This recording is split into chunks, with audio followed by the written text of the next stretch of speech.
President Biden, who has said that if this holds, this draft opinion that was found by Politico would be a radical decision. Let's go right to NBC Chief White House Correspondent Kristen Welker. We heard it there, and it's been so that his administration has fought hard for Roe v. Wade. So now that it looks like this decision is going to come down, what's the next step for this administration?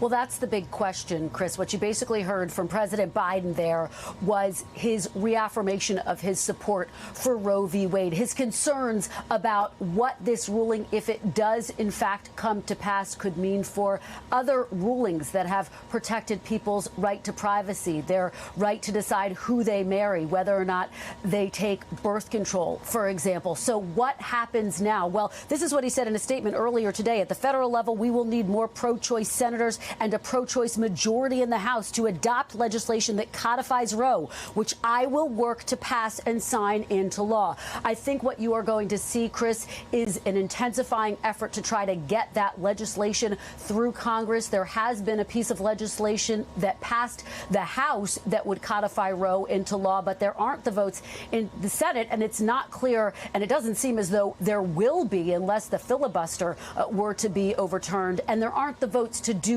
that right now. So this really is going to become a major flashpoint, a political issue on the campaign trail with the midterms looming. And the big question, Chris, is with Democrats bracing for big losses, could they use this issue to really try to energize key voters? Could Republicans use this issue to try to build on the momentum that they have heading into the midterms? I think that's what we'll be watching for. What are the people saying about this, Chris? Well, according to the latest NBC News poll, 54% of Americans say abortion should remain legal.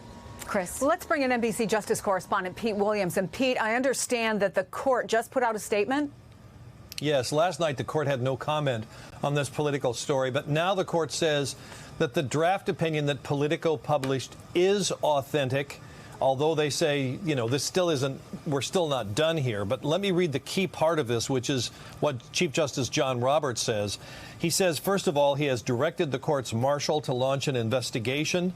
He says, to the extent that the betrayal of the confidences of the court, I'm reading that sort of middle paragraph right now, was intended to undermine the integrity of our operations, it won't succeed. The work of the court won't be affected in any way. And then he goes on to call this a singular and egregious breach of the trust that is an affront to the court of the community of public service who work here. So the court has taken this very unusual step in the wake of this extremely unusual leak to say it is the real thing and it's going to be investigated. And one of the questions that's been raised by this is, because it's out there now, and of course it's been confirmed that this is a real draft opinion, could it move up the timeline? When are we expecting to hear a decision here, and then what happens in the states? Right. So could it change the timeline? Maybe. I don't know. But I could argue that it could push it back, too. It could complicate the efforts to get this decision out there. Some are saying it should speed it up. Normally, we wouldn't expect to see the final decision from the court until late June, when the court term ends. The case was argued in December. This draft is dated February 10th. And it's just the beginning. And so what happens inside the court is the majority opinion is written. It's circulated to the minority. The dissenters write what they want to say. It goes back and forth. And there are a lot of changes that happen in that. Now, could it be that one of those changes is a justice changing their view and the court goes the other way? I suppose in theory, yes, although the odds of that, I think, are extremely remote. I think when the 9 justices came into the courtroom on December 1st to hear this case, they all knew exactly how they were going to vote. And one other thing I'd say about this, Chris, is this is an astonishing change for the court to have something like this, a fully written draft opinion leaked out. That has never happened. But nobody should be surprised by the conclusion. It was obvious on December 1st, when this case was argued, that there were 5 votes on the Supreme Court to overturn Roe v. Wade. So we should all be shocked that this has happened, but not by what it says.